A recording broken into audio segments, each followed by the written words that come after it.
notiek. To es arī tādā ļoti populārā valodā stāstīšu. Tagad nebūs runa. Šodien vispār nebūs runa vecums un slimība, jo slimība ir tūkstošiem un variantu ir ļoti daudz. Mēs runāsim tikai par tām izmaiņām cilvēka organismā, kurām pakļauts ir katrs novecošanas laikā. Tikai jautājums ir par to lielākā vai mazākā mērā. Un kā es kādreiz mēdzu teikt, ja vienā gadījumā izteiktamības pakāpe ir tik liela, ka tu pat nebūdams profesionāls redz to kā vaļķi acī. Citā gadījumā tu skaties ar profesionālu aci un nevari to ieraudzīt, kaut zini, ka tam noteikti ir jābūt klātesošam, tikai viņš ir izteikts tik niecīgi, ka to patiesi ar profesionālu acis neatļauj atpazīt. Ja? Nu tātad jau sākot ar to, ka ķermeņa masa. Ķermeņa masa novecošanas laikā samazinās. Un redziet, te otrā rindiņā ir par taukiem. Varbūt, ka jums ir nācies, nezinu, vai jūsu ģimenes ārsts, pie kura jūs esat reģistrējušies, vai viņam ir ķermeņa kompozīcijas analizators. Tādi ļoti vienkārši apaļi svariņi, uzliek plikas pēdiņas, dakteris saspiež programmu, un jūs varat uzzināt turpat kabinetā, kāda ir jūsu ķermeņa kompozīcija un cik viņa atbilst jūsu kalendāriem vecumam, ja? Vai man bija, es tā eksperimentēju vienā studentu grupā, un viena meitene gandrīz noģīra, ka viņai viss bija 57 gadu vecumā, un viņai 27 vēl nebija. Un tad es viņu vietināju, spēlēju lielo psihoterapeitu, un nonācām pie tā, ka tā visa zīlēšana praktiski diezgos. Bet nu tā, gluži tas nav. Redziet, otrā rindiņa liek saprast ko. Nevis mēs ar gadiem un uz vecumu kļūstam resnāki un taukaināki, bet tā ķermeņa kompozīcija – kaulaudi, muskuļaudi, taukaudi. 3 augums. Muskuļi izžūst, kauli izžūst, tauku lodīta palika tāda, kāda viņa ir. Tāpēc tajā kompozīcijā iznāk, ka tie taukaudi prevalē. Bet tāpēc ir rakstīts relatīvi prevalēts. Ja? Jo neviens pat kādreiz gribēdam 80 gados kļūt presnāki, mums vairs neizdosies. Ja? Nav tā vielmaiņa tāda. Ja?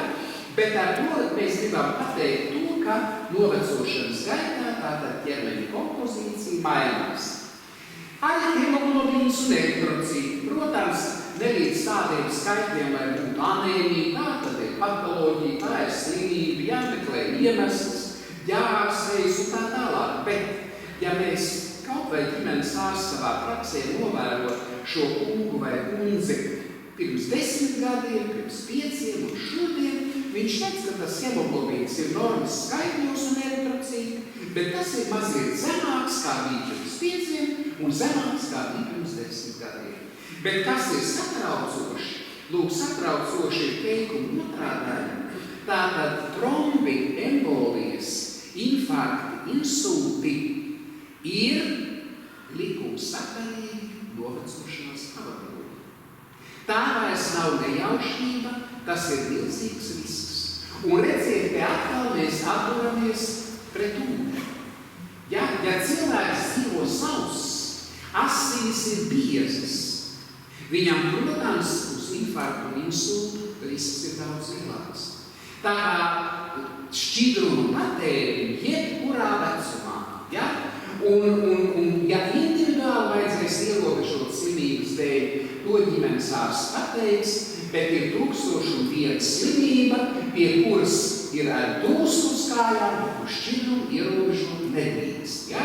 Tā kā, redziet, lai vairītos no insultiem, infarktiem, arī tas var būt kāda motivācija, ja?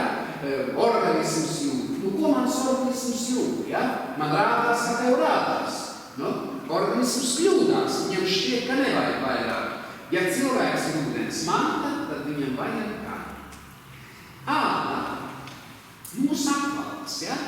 Es, kad studentiem jautāju, kolēģi, kas ir tā āda, kura ir visnoderīgākā par vecumu. Nu, ja es jums jautātu, ko jūs atbildētu? Kā? Nu, malacis, jums, man liekas, ja vārds diploms ir kabatā. Nu, tāpēc jūs to zinājāt. Nu, ja rokas, tāpēc skatāties slavenas aktrises un tā tālāk, kuras grib ilgāk būt uz skatuves, vai nu viņai ir cimdi, vai viņai ir tādas piedurknes, ka tikai pirkstu galiņiem brīvi, ja? Lai noslēgtu, jo ģīni tagad saškricētos botaksus un viss kā Japāņu māmīs izskatās, vai ne? Un nav nekāda problēma, ne pa seja, ne pa kapats, bet tieši rokas, ja? Jo te ir visplānākā āda, vistuvāk muskuļaudiem, un tātad rokas ir tās, kuras ir visnoderīgākās. Bet kas mūs interesē visvairāk, varbūt jums arī ir iznācis saskarties ar kādām vecākām māmuļām, kādu braudu lokā, ka šī āda kļūst mazāk jutīga pret dažādiem kailinātājiem, ķīmiskiem, termiskiem, ja? Un nereti ir tā, ka tantīte nemaz nav padomājusi, kāpēc viņa pie gāzes plīts sniedzas pāri pirmajam riņķim uz tālo, tai brīdī viņa nejūt, ka viņai apvērt apakšdelps, un ka pēc kāda laika sāk tur milst un sāpēt, ka viņa iekļies lokuļu, ceļa roku augšā un skatās, kas tad tur tāds pa brīnumu, ja? Un kādreiz atcerās, bet kādreiz nesaprot, kāpēc tāds ir radies, ja?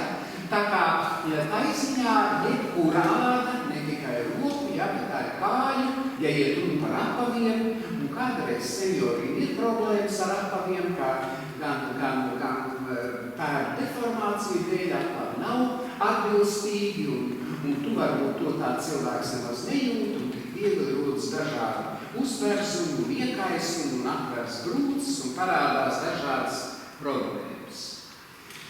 Kustības un balsi, ja? Pēdējos gados Latvijā tādu skaņu balsi runā, un tas ir pamatoti par postmenopauzālo osteoporozi dāmām, bet ir jāsaka tā, ka novecošanas likuma sakarību kontekstā osteoporozi skar visus, gan vīriešus, gan sievietes, kauli kļūst trausi. Atkal man jāsaka izžūst. Kas notiek? Locītās somiņas sakals, paņemsim, iedomāsimies kaut vai ceļīgi, ja? Somiņā šķidruma pamaz, kaulu gali somiņā skrīmslīši pārkaulojas, un savs kaula gals rīvējas ar savs kaula galu. Kaula audi ir viena no vislabāk inervētajiem audiem. Tāpēc viss, kas attiecas uz kauliem un te vēl kaulu bērzi, ir noteikti ļoti, ļoti sāpīgs līdz pat askarām. Ja? Tā kā, diemžēl, tad, kad mēs redzam, kādreiz mēs sev pārmetam lielu svaru, nu jā, manām locītavam jānesties ir 80 kg vainīgs, bet, ko tu darīsi, ja? Ir noticis. Bet ļoti bieži mēs redzam tādas kundzītes kā no kordabaleta, un vienalga viņai ir spieķītes, vai mēs redzam viņai ir deformācija, ja? Tātad arī tas ir individuāls, bet atkal man ir jāsaka. Un ja tas ir šķūs, un tu vēl mazliet to šķidru, ja? Mūža garumā un arī jau pensijas gados, ja? Tātad tas nedara. Kustības neapšaubām, tas ir numur 1, vai arī numur 1 ir šķidrums, ūdens. Abi divi bezkauli nozīmīgi. Ja? Tā kā izmaiņas kaulu locītavu sistēmā un ar tām saistītās deformācijas un sāpes, diemžēl, ir novecošanās likuma sakarības, un tās ir vecumu pārlūšas. Par antēnām, par redzi. Redziet, šeit nav minēta ne glaukoma, ne katarakta, jo tās būtu slimības. Jā, viņas ir vairāk izplatītas senioru grupā, bet tas ir vecums būs slimība. Šeit iet runa, kas notiek ar acīm novecošanas gaitā. Ja? Arī starp citu vecumu aplūps, diezgan tagad Latvijā bieži sastopās, ja, bet to acu ārstē pasaka tā saucamā mākums deģenerācija, jo vecuma aplumam palīdzēt nevar nekur pasaulē. Ja? Un es zinu tādu gadījumu vienai skolotājai, lielai lasītājai, kurai diezgan pēkšņi pēc 80 gadiem tādā straujā tempā pasliktinās redze. Protams, ka viņa iet pie vienā svārsta, pie otra, pie trešā, bet atbildi ir viena. Ja? Kā jūs labi ziniet, mums katram ir sava leksika, sava runa, bet tas secinājums ir viens, ka tas ir neatgrieznisks un palīdzēt nevar. Lūk, bet tas, kas mūs interesē kā likuma sakarība, tas ir novecojot izvainās akomodācijas spējas, un tas pats par sevi nekādu tālāku visu nerāda. Par dzīvi. Par dzīvi runājot, es gribētu sākt ar to, ka mēs laikam nekad neesam tā dzīvē iedomājušies, cik skaļi es runāju. Tad, kad es runāju istabā ar kādu otru cilvēku, kaut kur kādā lielākā sabiedrībā vai auditorijas priekšā, mēs kontrolējam savus decibelus. Mēs domājam, cik skaļi es runāju. Kā var atpazīt to, ka cienījama vecuma cilvēks slikti dzird? Viņš skaļi runā. Ja? Jo mēs par to ikdienā neesam padomājuši, ka arī tagad, ja es ar jums runāju, man gribas dzirdēt, ka mans teiktais vārds ir izskanējis. Ja? Lūk, un tieši tāpat ir tad, kad tu dzirdi slikti, un kādreiz ģimene varās ar to vecmāmiņu, ja? Pēc skolas, pēc darbiem, un Oma kliedz pa visu dzīvokli. Nu var to Oma neapsaukt, jo nekas nemainīsies. Viņa slikti dzird, viņai ir jādzird, ka viņas vārds ir izskanējis. Viņa runāja skaļi, un viņa runās skaļi. Ja? Tā kā tas bez visām audiogramām un skatotāju un ārstu konsultācijām un tā tālāk, tikai viens, ka cilvēks runā neadekvāti skaļi tai situācijai, kurā viņš patreiz runā.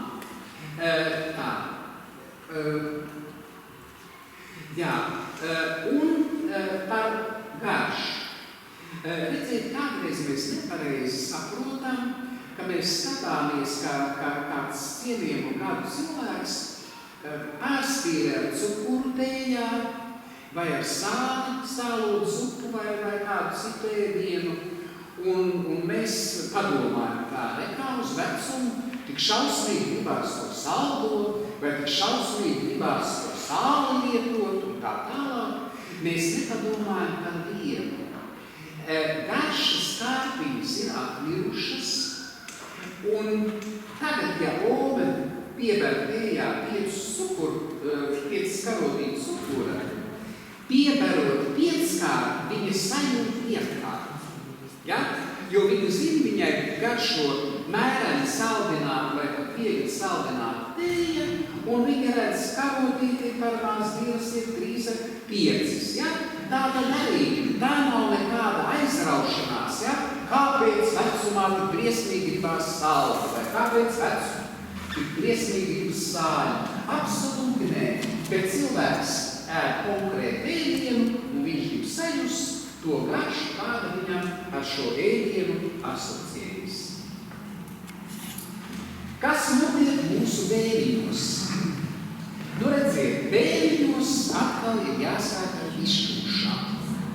Viss tas, kas notiek nervu sistēmā, ir saistīts ar izšķūšanu. Samazinās smadzeņu masa, garozes virsma un neironu brīvums. Neironi ir vajadzīgi, lai tā informācija ķirdēs, lai mēs varam nodrošināt to, kas tālāk ir minēts augstākās integratīvās smadzeņu funkcijas, kur ir jūtas, uztver, uzmanība, atmiņa, domāšana. Ja? Tātad, redziet, ne par vēl, es jau pašā sākumā pieminēju vecuma definīciju, ka lūk šīs lietas gan attiecas uz absolūti visiem cilvēkiem novecošanas gaitā. Tikai laimīgi, priecīgi tie, kuriem līdz Dievam atvēlētam laikam šīs parādības nav traucējušas dzīvot, kaut arī viņš pats ir ievērojis kaut kādas izmaiņas šajās lietās. Ja? Un tāpēc arī no nervu sistēmas, no smadzeņu pilnvērtības darbības viedokļa šķidruma normāls vai pat plus vēl kāda 500 ml klāt diennaktī būtu ļoti, ļoti ieteicams. Jā, tātad, ko tad Dieviņš tai novecošanā ir paredzējis?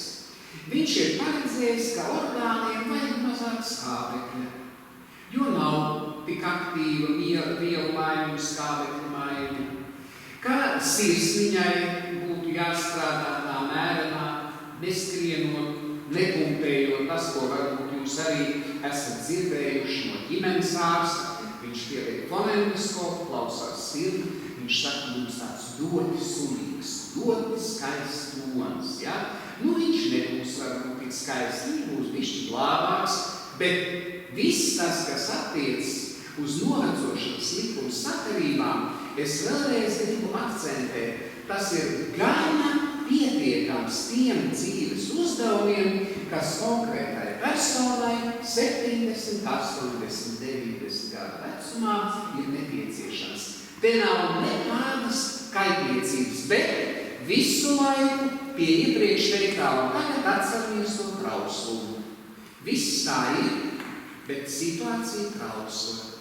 Var uzpūst vējš, un tad kaut kas mainīsies, un diemžēl ne uz labu pusi. Ja? Tā kā viss tas, kas novecojot ir dots, ir gan pilnvērtīgs, bet vārds trauslums, lai vienmēr ir acu priekšā. Nereti novecošanas gaitā cilvēks sāk elpot tāpat kā mazs bērniņš. Mazs bērniņš elpo 22-24 reizes minūtē, jo viņam elpošanas sistēma vēl tikai veidojas. Sakarā ar vecumu izmaiņām plaušu audos cilvēks var elpot biežāk. Redziet, mēs tikko runājām, ka skābekļi vajag mazāk. Bet redziet, ja gadījumā vajag, tad viņš sāk biežāk elpot un skābekļi piekris. Ja? Ar šo piemēru es gribēju teikt, ka organismā būtībā ir barjeras, kas nodrošina to, lai cilvēks būtu dzīvs un vesels. Tas nenozīmē, ka šīs barjeras nav salaužamas ar ārējiem apstākļiem, ar citādiem un zināmiem nediferencējumiem kādiem situācijām, bet katrā ziņā vēlreiz uzsveru, nav domāts bojāējai, ir domāts saglabāties. Ja? Un savādāk, plaušu funkcija novecošanas gaitā ir pilnīgi pietiekama tām fiziskām aktivitātēm. Ja cilvēks var strādāt pie mājas dārziņā, viņš var veikt mājas aprūpi pats sev savā dzīves telpā, un tas viss būs adekvāti un pieejami. Gremošanas trakts. Minēsim mīklu. Kā jūs domājat, cik garš ir cilvēku gremošanas trakts? Ko? 14 metri. Tādi jau samīti jau iedomājās tādu milzēm kā porzītes. Tam būs 14. Mums pārējiem būs 12, 10, 12. Ja? Tātad vienā teikumā mēs varētu teikt, kas atkal attiec uz visiem novecojot un nav saistīts ar slimībām, šajos 10, 12 metros notiek izmaiņas. Fermentu un gremošanas fermentu un skābu aktivitāte krītas. Kur ir reāla problēma dzīvē? To mēs savu radu draugu paziņu lokā ļoti labi zinām. Savu zobiņu vairs nav, un svešiem zobiņiem nav naudiņas.